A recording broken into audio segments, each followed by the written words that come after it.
हम लड़ेंगे, जीतेंगे, हम लड़ेंगे। दो ही रास्ते हैं, या तो पलायन हो जाए या तो संघर्ष। डीजल कदवा में सिलेंडर लगा के अडानी वाला लिए पड़ता है, वो परिस्थिति हो गया। जरूरत देश को है ही नहीं, ये सिर्फ लूटने के लिए, आपके संसाधनों को लूटने के लिए, विकास के नाम पर। अगर हम मर भी गए तो आने वाले पीढ़ियां हम पर गर्व करेगी और आने वाले समय में इस हम धरती को बचा पाएंगे। इस धरती को बचाने के लिए अब हर घर से आंदोलन के लिए कफन बांध के निकलना पड़ेगा। क्या आप लोग तैयार हैं? हाथवा झूठो खड़ा मत करा, डरे तो नहीं भाई जाला हम देखो लियो। लेकिन सच में कहियो कि आज सोनी के बीच सिर्फ लड़े के सिवाय कोई उपाय ना हो, या तो पलायन या तो संघर्ष। हर घर से एक आदमी को नियुक्त करिए, चाहे जो भी हो, एक आदमी को नियुक्त करिए कि हम लड़ेंगे और बलिदान देना पड़ेगा। हम अपना आदमी को बलिदान देंगे, हम अपना बेटा को बलिदान देंगे, हम अपना भाई को बलिदान देंगे, लेकिन एक आदमी को बलिदान देने के लिए तैयार करिए, नहीं तो ये क्षेत्र को नहीं बचा पाएंगे। क्योंकि आज जो सरकार बैठा है वो सरकार आपका नहीं है, ये पूंजीपतियों का सरकार है। और आप पिछले कुछ दिनों से देख रहे हैं ये कंपनी का सरकार है। ईस्ट इंडिया कंपनी बने चला गया, वो गोरा अंग्रेज, ये काले अंग्रेज, काले ईस्ट इंडिया कंपनी का सरकार चल रहा है। इस सरकार से आप सभी लोग को लड़ने के लिए हर घर से फौज तैयार करना पड़ेगा। और अगर तैयार नहीं किए तो इस गांव के वालों आने वाले समय में आप भीख भी नहीं मिलेगा, आपको भीख मांगना। गुलगुलिया समझते हैं ना? गुलगुलिया आज यहाँ रह रहा है, कल वहां रहा है, पर का उतना जमीन पहले नहीं था है? उन लोगों का पहले जमीन उमीन नहीं था। यही नियर एक आदमी हमको मिल गया, बुजुर्ग आदमी पिठोरिया में। पूछे दादा तोरा घर कहाँ हो? यहाँ सुतल तोरा डेली देखाइयो रांची जाइयो तो बोले रे का करियो बाबू, पतरातू डैम में हमारे 10 एकड़ से प्लस जमीन हला, 10 एकड़ से प्लस जमीन हला। वो जमीन चल गल उस जलाशय में और मुआवजा ना मिललो। हमार बाप जो होने से हार्ट अटैक से मर गलो और ओकरे सोच के हमार मैयो मर गलो। हमनी बचपने से जमीनों रहते अनाथ हो गलियो, एक डिसमिल भी जमीन ना लिए पारले यो, जहां तहां झोपड़ी लगा के रहा। ऐसा हाल हो गया। अगर ये गलत बोल रही है तो चुरचुक आदमी के जाके खोज के हमरा बतवा, जा तो ईमानदारी से जाके काम करा और वहां खोजा, देखा कि वहां का आदमी कहां गए थे, कने कने बसल थे, कौन कौन गांव में थे। अगर गलत बोला थे विकास उकास ना लगे। पहला बात समझे की जरूरत है कि जमीन के मालिक के लगे। हम इन बड़का गांव सीओ से पूछलिए कि बताओ ये जो जमीन है इसका मालिक कौन है?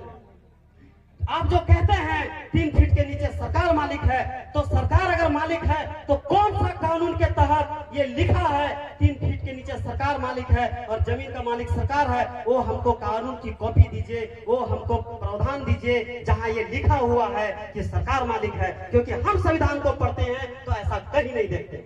पता है उसने क्या जवाब दिया? उसने कहा कि इस सवाल का मेरे पास कोई जवाब नहीं है, इस सवाल का मेरे पास कोई जवाब नहीं है, क्योंकि ऐसा है ही नहीं।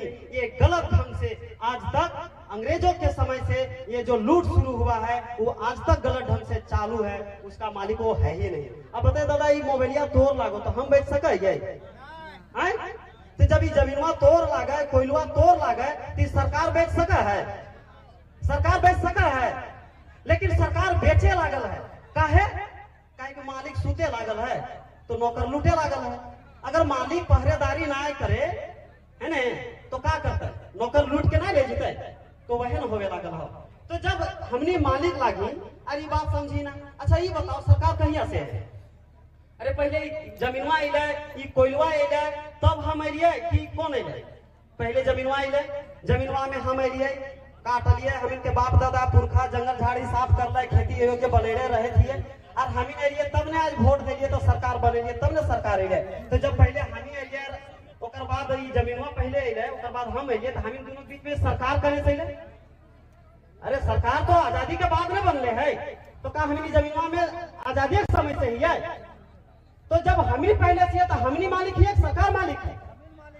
हाँ, तो अब ये की जरूरत है कि गांव को एकजुट होना पड़ेगा। ग्राम सभा जरा हमें पंचायती कहा है, लड़ाई झगड़ा भेलो तो मिल बैठ के फैसला करें।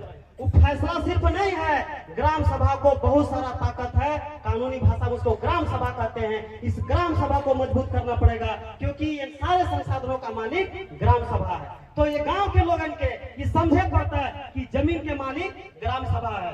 तो ये गांव के अंदर में का चीज आवा है, इस जंगल में गांव के का अधिकार है, इस जमीन में गांव के का अधिकार है, इस कोयला में जमीन गांव के का अधिकार है, इस पत्थर में गांव के का अधिकार है, तमाम खनिज पर, ये नदी पर, ये नाला पर, ये पानी पर गांव के लोगन के का अधिकार है, सरकारी योजना पर वो जो सरकारी पैसा है वो कर में गांव के का अधिकार है। ये तमाम चीज के जब तक हमने ना समझबी तब तक हम बचावे ना पारबी। इसीलिए ये कहल गए है कि राज्यसभा ना लोकसभा सबसे ऊंची ग्राम सभा। तो ये गांव के तोहनी के मिल बैठ के तय करे है। तो और यहाँ प्रोड्यूसर्स कंपनी बनावे है, तो चाहे वो कोयला खनन का बात हो, चाहे बिजली बनाने का बात हो, चाहे वो ट्रांसपोर्टिंग का काम हो, तमाम काम गांव के लोग अपने हाथ में नहीं लेंगे तो आप इस जमीन को नहीं बचा सकते हैं। इसीलिए गांव के पास सब कुछ है लेकिन गांव के लोग इस बात को समझ नहीं रहा। अच्छा ये बताओ गांव में कहाँ नहीं है?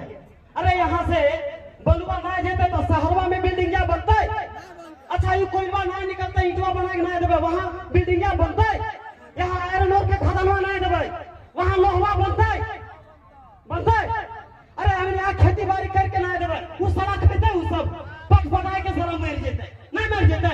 सब चीज गांव में है, गांव में, लेकिन गांव के बर्बाद करे के बाद ये सब करे ला। गांव जिस दिन बस जेते गांव में सब चीज हो सका है।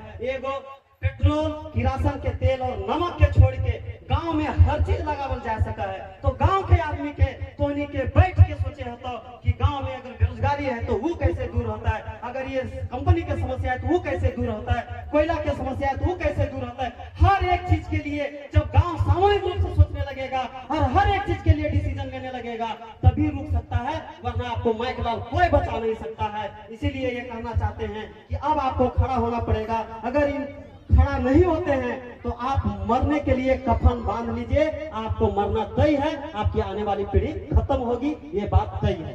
तो आप बताइए क्या कर्णपुरा क्षेत्र को बचाना चाहिए कि सबको पलायन होना चाहिए? बचाना चाहिए ना। तो बचाने के लिए आज से यहाँ के लोगों आप कल से बैठना शुरू कीजिए। ये जो ट्रांसपोर्टिंग का काम नहीं दे रहा है इसके लेके एक बड़ा धरना अनिश्चितकालीन हम ब्लॉक कार्यालय में करेंगे। एनटीपीसी जितना गैर कानूनी काम कर रहा है, भूमि अधिग्रहण कानून का उल्लंघन कर रहा है, हर कानून के खिलाफ हम उसको पर्दाफाश करेंगे। उसके खिलाफ हम अधिकारियों को ज्ञापन देंगे कि सारी गलतियों का पुलिंदा को खड़ा करके हम कोर्ट में जाएंगे और उनको बताने का काम करेंगे कि ये जो सरकारी कंपनी है, जब सरकारी कंपनी इतना दमन करती है तो निजी कंपनी कितना दमन करता होगा। सोचिए, ये कहने मात्र के लिए सिर्फ ये सरकारी कंपनी है लेकिन इनका एक काम भी सर अपने से नहीं करता है, सब काम ठेका पट्टा से करता है। अरे जब ठेका पट्टा दूसरे को दे सकते हो तो जो जमीन देने वाला है, जो यहाँ से उधर रहा है, जिसको आपने नौकरी नहीं दिया, उस आदमी को आपको गैर टेक्निकल काम देने में क्या दिक्कत है? जो नॉन टेक्निकल काम है वो जो, अरे भाई ट्रांसपोर्टिंग में क्या टेक्निकल, गार्ड करने में क्या टेक्निकल है कि नहीं? तो ये सारा काम अगर गांव के लोगों को मिल जाएगा तो गांव के लोगों का जीने खाने का, रोजगार का एक अधिकार मिल जाएगा। लेकिन ये भी नहीं आपको देना चाहता है क्योंकि आपको बर्बाद करना चाहता है। जितना डीएमएफटी का पैसा है वो पैसा दूसरे जगह खर्चा होता है। अगर आपके रोजगार के लिए खर्चा किया जाता, आपको बिजनेस बनाने के लिए मदद किया जाता तो आप स्वरोजगार कर सकते थे, आप खड़ा हो सकते थे। लेकिन आपको खड़ा नहीं करना है, इसको बर्बाद करना है, ये लोग मारना चाहते हैं। ऐसा इनका पॉलिसी है कि हर हाल में ये गांव के लोग को उजाड़ना चाहते हैं, खेती को घाटे का धंधा बना दिया। अगर आप खेती करेंगे उससे फायदा होगा तो आपको जमीन से प्रेम होगा, जमीन से प्रेम होगा, जमीन बेचेंगे नहीं। ये लोग चाहते हैं कि खेती को इतना बर्बाद कर दो कि लोग प्रेम से जमीन अपने बेच के भाग जाए ताकि हम माइनिंग करेंगे, हमको सस्ता जमीन मिलेगा और जब खेतियां कोई नहीं करेगा, किसी को कोई रोजगार भी नहीं देंगे तो सस्ता मजदूर मिलेगा। तो ये जो पॉलिसी है आपको बर्बाद करके आपको भिखमंगा बनाने का, उसके खिलाफ आज अगर खड़ा नहीं होते हैं तो आपको अब कोई नहीं बचा सकता। इन्हीं बातों के साथ हम ये कहेंगे कि आज समय है, हमने 20 साल देख लिया, 22 साल झारखंड अलग, जब से झारखंड अलग हुआ है तब से ये कोल ब्लॉक आवंटन का परंपरा बढ़ा है। उससे पहले इतना कोयला आवंटन नहीं होता था कोल ब्लॉक, लेकिन जब से ये झारखंड अलग हुआ तब से इस क्षेत्र में 36 कंपनी, पूरे देश में 114 company coal block, sorry Jharkhand में 114 कोल ब्लॉक और पूरे देश में 350 कोल ब्लॉक आवंटन किया गया। ये सिर्फ आपके संसाधन संसाधनों को लूटने के लिए है। इन संसाधनों को लूट कर आपका विकास नहीं हो सकता है। इसीलिए हम लोग बहुत ज्यादा कुछ नहीं कर पाएंगे अगर आप नहीं लड़ना चाहेंगे। लेकिन अगर आप लड़ना चाहे तो आपके साथ तमाम लोग लड़ने के लिए तैयार है। गोरखपुरा के लोग लड़ रहे हैं, हम भी उधर लड़ रहे हैं, तमाम क्षेत्रों में लड़ाई चल रही है, देश के हर कोने में लड़ाई चल रहा है। ऐसा मत सोचिए कि ये लड़ाई सिर्फ आप ही लड़ रहे हैं और ये मुसीबत आप ही का है और दुख एक आप ही उठा रहे हैं। पूरा देश लड़ रहा है। आपको भी इस लड़ाई में शरीक होइए, आप लोगों के साथ मिलकर लड़िए। जब आप लड़ेंगे तभी हम लोग सब मिलकर इस क्षेत्र को बचा पाएंगे। इस तमाम संसाधनों को हम जनता के हवाले दे सकेंगे। हमको एक ऐसा सरकार बनाने की जरूरत है, एक ऐसा संगठन बनाने की जरूरत है, ग्राम सभा को उस तर्ज में खड़ा करने की जरूरत है कि सारा संपत्ति गांव के लोग के पास रहेगा और हम पूरी दुनिया को बेचेंगे। तो इन्हीं बातों के साथ कि आप लोग इन संपत्ति के अधिकारों को समझिए। हम लोग समय समय पर ट्रेनिंग करवाते रहते हैं कि वन पर क्या अधिकार है, गांव पर अधिकार क्या है, गांव को कैसे हम स्वशासन व्यवस्था के ढंग से खड़ा करेंगे। क्योंकि अगर आप खड़ा नहीं हुए तो और कुछ होने नहीं वाला है। इसीलिए इतना ही बोलकर हम आप लोग को यही कहेंगे कि हम लड़ेंगे। आप लोग बोलिए हम जीतेंगे। क्या आप लोग लड़ेंगे? हम लड़ेंगे, जीतेंगे। हम लड़ेंगे, जीतेंगे। हम लड़ेंगे, जीतेंगे। धन्यवाद साथियों।